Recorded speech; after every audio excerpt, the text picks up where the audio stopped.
അമൃത് Veni hair elixir presents daily news പ്രഭാത വാർത്തകൾ powered by Pulimoottil silks KSFE. ഈ ആണുങ്ങൾക്ക് മാത്രം എന്താ ഇത്ര അധികം നെറ്റ് കെയറിലും ഹെയർ ലോസ് ഒക്കെ ഉണ്ടാവണേ? ആണുങ്ങളുടെ ഹെയർ ലോസിന്റെ മേജർ റീസൺസ് തന്നെ ഡിഫറെന്റ് ആണ്. സ്കാൽപ്പിലുള്ള 5-alpha റിഡക്ടേസ് എന്ന എൻസൈം നിങ്ങളുടെ ഹോർമോണുമായി ചേർന്ന് ഹെയർ ഫോളിക്കിൾസിനെ ചുരുക്കുന്നു. Amrit Veni hair elixir for men use ചെയ്യൂ. പുരുഷന്മാർക്ക് വേണ്ടി ബയോടെക്നോളജി പ്രകാരം പ്രത്യേകം ഡെവലപ്പ് ചെയ്തത്. നമസ്കാരം, ഞാൻ ഷാജി പത്മനാഭൻ. ഡെയിലി ന്യൂസിന്റെ പ്രഭാത വാർത്തകളിലേക്ക് സ്വാഗതം. ഇന്ന് ജൂലൈ 23 ചൊവ്വാഴ്ച. മൂന്നാം മോദി സർക്കാരിന്റെ ആദ്യ ബജറ്റ് ഇന്ന് രാവിലെ 11 മണിക്ക് ധനമന്ത്രി നിർമ്മല സീതാരാമൻ ബജറ്റ് അവതരിപ്പിക്കും. ആദായ നികുതി കുറയ്ക്കുന്നതടക്കം ജനകീയ പ്രഖ്യാപനങ്ങൾ ബജറ്റിലുണ്ടാകുമോ എന്നതാണ് ആകാംക്ഷ. റോഡ് വികസനം, റെയിൽവേ, തുറമുഖ വികസനം തുടങ്ങിയ മേഖലകൾക്ക് കൂടുതൽ പാക്കേജുകൾ പ്രഖ്യാപിച്ചേക്കും.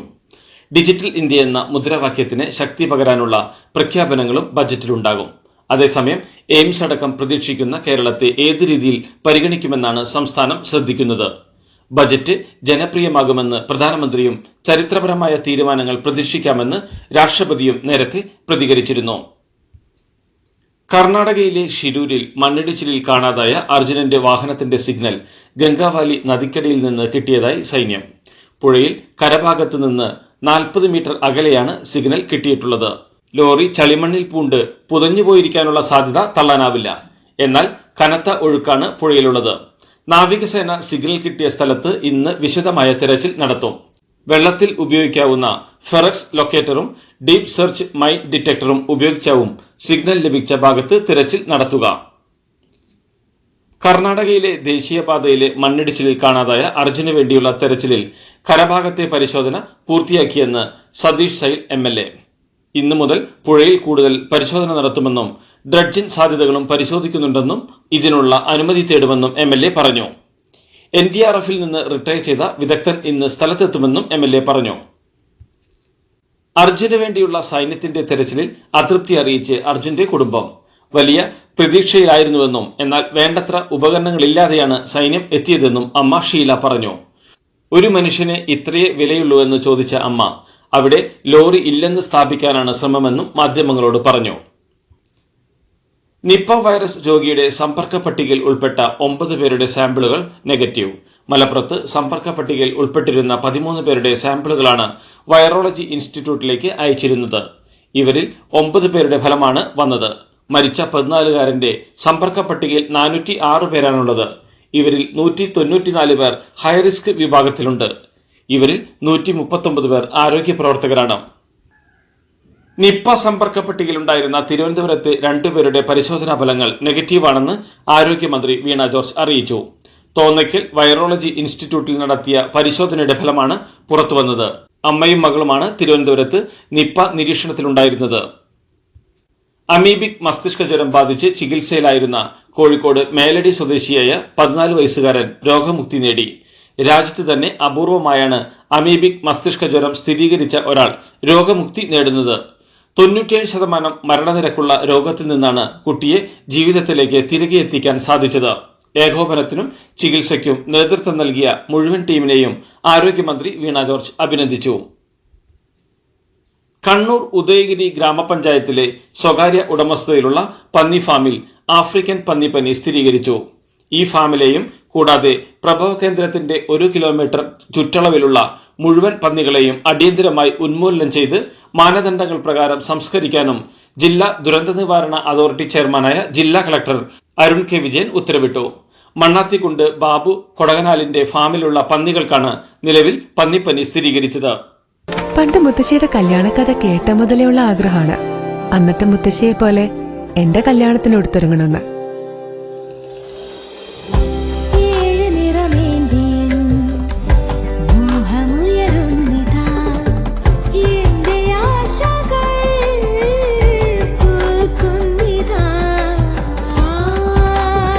ചില ബന്ധങ്ങൾ തുടർന്നുകൊണ്ടേയിരിക്കും. Celebrating 100 years of Pulimoottil silks. SNDPയെ കാവ്യവൽക്കരിക്കാൻ അനുവദിക്കില്ലെന്നും മുസ്ലിം ലീഗിന്റെ വർഗീയത തുറന്നുകാട്ടുമെന്നും CPM സംസ്ഥാന സെക്രട്ടറി MV ഗോവിന്ദൻ. ലോക്സഭാ തെരഞ്ഞെടുപ്പ് ഫലം അവലോകനം ചെയ്യാൻ ചേർന്ന CPM സംസ്ഥാന സമിതി യോഗത്തിന് ശേഷമാണ് പ്രതികരണം. BJPയുടെ മതരാഷ്ട്രവാദ നിലപാടിനെതിരെ ശക്തമായ ആശയപ്രചാരണം വേണമെന്നും BJPയുടെ എല്ലാ ശ്രമങ്ങളെയും ശക്തമായി പ്രതിരോധിക്കാൻ സംസ്ഥാന സമിതി യോഗത്തിൽ തീരുമാനിച്ചുവെന്നും അദ്ദേഹം പറഞ്ഞു. സർക്കാർ സേവനങ്ങൾക്ക് ഉയർന്ന ഫീസ് ഈടാക്കാനുള്ള നീക്കം പിണറായി മന്ത്രിസഭ ഉപേക്ഷിക്കണമെന്നും അല്ലാത്തപക്ഷം ഈ നീക്കം ജനങ്ങൾക്ക് ഇരട്ടി പ്രഹരം നൽകലാകുമെന്നും KPCC president K. Sudhakaran MP. സർക്കാരിന്റെ സാമ്പത്തിക പ്രതിസന്ധി മറികടക്കാൻ പൊതുജനത്തിന്റെ മടിക്കുത്തിനെ പിടിക്കുകയല്ല ചെയ്യേണ്ടതെന്നും പൊതുജനത്തെ പിഴിഞ്ഞായാലും പണം കൊള്ളയടിക്കണം എന്ന ചിന്തയാണ് പിണറായി സർക്കാരിനെ നയിക്കുന്നതെന്നും സുധാകരൻ പറഞ്ഞു. 5 മാസത്തെ സാമൂഹിക സുരക്ഷാ പെൻഷൻ ഇപ്പോഴും കുടിശ്ശികയാണെന്നും അത് കൃത്യമായി വിതരണം ചെയ്യാൻ കഴിയാത്ത പിണറായി സർക്കാർ കേരളീയം നടത്താൻ കാട്ടുന്ന ആത്മാർത്ഥതയ്ക്ക് പിന്നിൽ സാമ്പത്തിക താൽപര്യമാണെന്നും സുധാകരൻ കൂട്ടിച്ചേർത്തു. ലോക്സഭാ തെരഞ്ഞെടുപ്പിലുണ്ടായ തോൽവി മറികടക്കാൻ സർക്കാരിന്റെ പ്രവർത്തനം മെച്ചപ്പെടുത്തുന്നതിനുള്ള മാർഗരേഖയുമായി CPM എല്ലാ മാസവും മുടങ്ങാതെ ക്ഷേമ പെൻഷൻ വിതരണം ചെയ്യണമെന്നും അങ്കണവാടി ജീവനക്കാർ, ആശാവർക്കർമാർ, പരമ്പരാഗത തൊഴിലാളികൾ, പട്ടിക വിഭാഗക്കാർ എന്നിങ്ങനെയുള്ളവർക്കുള്ള ആനുകൂല്യങ്ങൾ കുടിശ്ശികയാക്കരുതെന്നും സർക്കാർ ജീവനക്കാരുടേത് അടക്കമുള്ള കുടിശ്ശികയായ ആനുകൂല്യങ്ങൾ സമയബന്ധിതമായി നൽകണമെന്നും മാർഗരേഖയിൽ നിർദ്ദേശിക്കുന്നുണ്ട്. KSEB ജീവനക്കാർ രാത്രിയിൽ മദ്യപിച്ചെത്തി മോശമായി പെരുമാറിയെന്ന ആരോപണത്തിൽ വിശദീകരണവുമായി KSEB. അയിരൂരിൽ KSEB ജീവനക്കാർ മദ്യപിച്ചിരുന്നില്ലെന്ന വൈദ്യപരിശോധനാ റിപ്പോർട്ടുകൾ KSEB പുറത്തുവിട്ടു. പോലീസിനെ വിളിച്ചു വരുത്തിയത് ജീവനക്കാർ തന്നെയാണ്. കുടുംബനാഥൻ മോശമായി പെരുമാറിയപ്പോഴാണ് പോലീസിനെ വിളിച്ചതെന്നും KSEB വാർത്താക്കുറിപ്പിൽ അവകാശപ്പെട്ടു. 108 ആംബുലൻസ് ജീവനക്കാർ അടിക്കടി സമരം ചെയ്യുന്നത് സംബന്ധിച്ച് അന്വേഷണം നടത്തി റിപ്പോർട്ട് സമർപ്പിക്കണമെന്ന് മനുഷ്യാവകാശ കമ്മീഷൻ. പൊതുജനങ്ങളെ ബുദ്ധിമുട്ടിക്കുന്ന തരത്തിൽ സമരം ചെയ്യുന്നതിനെക്കുറിച്ച് ആരോഗ്യവകുപ്പ് ഡയറക്ടർക്കാണ് K. ബൈജുനാഥ് നിർദ്ദേശം നൽകിയത്. പൊതുവിദ്യാഭ്യാസ വകുപ്പിൽ ഫയലുകൾ വെച്ചു താമസിപ്പിക്കാൻ അനുവദിക്കില്ലെന്ന് മന്ത്രി V. ശിവൻകുട്ടി. തിരുവനന്തപുരത്ത് ഉപവിദ്യാഭ്യാസ ഡയറക്ടർമാർ അടക്കമുള്ള പൊതുവിദ്യാഭ്യാസ വകുപ്പിലെ ഉന്നത ഉദ്യോഗസ്ഥരുടെ യോഗത്തിൽ സംസാരിക്കുകയായിരുന്നു മന്ത്രി. ഫയൽ അദാലത്തിലൂടെ നിയമപ്രകാരം പരിഹരിക്കാനാവുന്ന എല്ലാ ഫയലുകളും തീർപ്പാക്കണമെന്നും മന്ത്രി വ്യക്തമാക്കി. തൃശൂരിൽ വീണ്ടും മിന്നൽ ചുഴലി. ഇന്നലെ ഉച്ചയോടെയാണ് ശക്തമായ മഴയോടുകൂടി മിന്നൽ ചുഴലി ഉണ്ടായത്. കനത്ത കാറ്റിൽ വൈദ്യുത പോസ്റ്റുകൾ നിലംപതിച്ചു. ചാവക്കാട്, പാപ്പാളിയിലും തൃശൂർ കോലഴിയിലുമടക്കം വിവിധയിടങ്ങളിൽ വ്യാപക നഷ്ടമാണുണ്ടായത്. നെയ്യാറ്റിങ്ങര ജനറൽ ആശുപത്രിയിലെ കുത്തിവയ്പ്പിന് പിന്നാലെ അബോധാവസ്ഥയിലാവുകയും മരണപ്പെടുകയും ചെയ്ത കൃഷ്ണ തങ്കപ്പന്റെ കുടുംബത്തിന് സർക്കാർ നഷ്ടപരിഹാരം നൽകണമെന്ന് പ്രതിപക്ഷ നേതാവ് VD സതീശൻ. സംഭവത്തിൽ കുറ്റക്കാർക്കെതിരെ നടപടിയെടുക്കണമെന്നും അദ്ദേഹം ആവശ്യപ്പെട്ടു. ചികിത്സാ പിഴവ് സംബന്ധിച്ച് പരാതി നൽകിയിട്ടും ആരോഗ്യവകുപ്പ് അതേക്കുറിച്ച് അന്വേഷിച്ചില്ലെന്നും അദ്ദേഹം ആരോപിച്ചു. ഇതെന്താ വണ്ടി അവിടെ പാർക്ക് ചെയ്യാത്തെ? ബെൻസ് വരും. അതെ, മെഗാ സമ്മാനം പുതിയ ബെൻസ് കാറാണ്. 2ാം സമ്മാനം ഇന്നോവ ക്രിസ്റ്റ, അതും 17 എണ്ണം. പിന്നെ ആദ്യ സീരീസിൽ 170 പേർക്ക് ഐഫോണും. ഇത്തവണ സമ്മാനങ്ങളുടെ നക്ഷത്ര തിളക്കവുമായി KSFE ഗാലക്സി ചിട്ടികൾ. ബംഗ്ലാദേശിൽ നടക്കുന്ന സംവരണ പ്രക്ഷോഭവുമായി ബന്ധപ്പെട്ട് UAEയിൽ കൂട്ടം കൂടി പ്രതിഷേധിച്ച ബംഗ്ലാദേശ് പൗരന്മാർക്ക് അബുദാബി ഫെഡറൽ അപ്പീൽ കോടതി ശിക്ഷ വിധിച്ചു.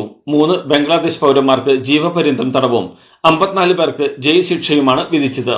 ശിക്ഷാ കാലാവധിക്ക് ശേഷം ഇവരെ നാടുകടത്തും. ബംഗ്ലാദേശിലെ ആഭ്യന്തര പ്രശ്നങ്ങളുടെ പേരിൽ UAEയിൽ തെരുവിലിറങ്ങി നാശനഷ്ടങ്ങൾ ഉണ്ടാക്കിയ കേസിലാണ് നടപടിയെടുത്തത്. നീറ്റ് പരീക്ഷ വീണ്ടും നടത്തണോ എന്നതിൽ വാദം കേൾക്കുന്നതിനിടെ ചോദ്യപേപ്പർ ചോർച്ച ഒന്നിലധികം സംസ്ഥാനങ്ങളിൽ നടന്നതിന് തെളിവുണ്ടോ എന്ന ചോദ്യവുമായി സുപ്രീം കോടതി. ഹർജിക്കാർ ഇക്കാര്യം തെളിയിക്കണമെന്നും സുപ്രീം കോടതി നിർദ്ദേശിച്ചു. പല പരീക്ഷാ കേന്ദ്രങ്ങളിലും പിഴവുകൾ ഉണ്ടായി എന്ന ഹർജിക്കാരുടെ വാദം സമ്മതിക്കാമെന്നും എന്നാൽ പിഴവുകളും ചോദ്യപേപ്പർ ചോർച്ചയും രണ്ടായാണ് പരിഗണിക്കുന്നതെന്നും കോടതി വ്യക്തമാക്കി. ബീഹാറിന് പ്രത്യേക പദവി നൽകാനാവില്ലെന്ന കേന്ദ്ര സർക്കാർ നിലപാട് പാർലമെന്റിൽ വിശദീകരിച്ച് ധനകാര്യ സഹമന്ത്രി പങ്കജ് ചൌധരി. 2012 മന്ത്രിതല സമിതി നിർദ്ദേശം തള്ളിയതാണെങ്കിലും കഴിഞ്ഞ ദിവസം നടന്ന സർവകക്ഷി യോഗത്തിൽ ബീഹാറിന് പ്രത്യേക പദവി സഖ്യകക്ഷിയായ JDU ആവശ്യപ്പെട്ടിരുന്നു. ഇന്ത്യൻ നാവികസേന യുദ്ധക്കപ്പൽ INS ബ്രഹ്മപുത്രയിലുണ്ടായ തീപിടുത്തത്തിൽ ഒരു സേനാംഗത്തെ കാണാതായെന്ന് വിവരം. ഞായറാഴ്ച വൈകിട്ടോടെയാണ് തീപിടുത്തമുണ്ടായത്. സംഭവത്തിൽ നാവികസേന ആഭ്യന്തര അന്വേഷണത്തിന് ഉത്തരവിട്ടു. കപ്പലിലുണ്ടായിരുന്ന എല്ലാവരെയും രക്ഷിച്ചെങ്കിലും കാണാതായ ജൂനിയർ സെയിലർക്കായി തെരച്ചിൽ പുരോഗമിക്കുകയാണെന്നും നാവികസേന വ്യക്തമാക്കി. മന്ത്രിസ്ഥാനം പോയതിനു പിന്നാലെ രാജിഭീഷണി മുഴക്കി മധ്യപ്രദേശ് MLA നാഗർ സിംഗ് ചൌഹാൻ. മധ്യപ്രദേശിലെ മോഹൻ യാദവ് സർക്കാരിൽ വനം പരിസ്ഥിതി വകുപ്പ് മന്ത്രിയായിരുന്നു ഇദ്ദേഹം. ചൌഹാനെ സ്ഥാനത്ത് നിന്ന് നീക്കുകയും കോൺഗ്രസ് വിട്ട് BJPയിലെത്തിയ രാംനിവാസ് റാവത്തിനെ മന്ത്രിയാക്കുകയുമായിരുന്നു. ഇതോടെയാണ് നാഗർ സിംഗ് ചൌഹാൻ രാജ്യഭീഷണി മുഴക്കിയത്. പാരീസ് ഒളിമ്പിക്സോടെ വിരമിക്കുമെന്ന പ്രഖ്യാപനം നടത്തി Indian hockey team goal keeper PR Sreejesh. ഈ മാസം 26-ന് തുടങ്ങുന്ന തന്റെ 4ാമത്തെ ഒളിമ്പിക്സായ പാരീസ് ഒളിമ്പിക്സിലായിരിക്കും ഇന്ത്യൻ കുപ്പായത്തിൽ ശ്രീജേഷിന്റെ അവസാന ടൂർണമെന്റ്. വിരമിച്ച ശേഷം ശ്രീജേഷ് ഇന്ത്യൻ ഹോക്കി ടീമിന്റെ സഹ പരിശീലകനാകുമെന്നും സൂചനയുണ്ട്.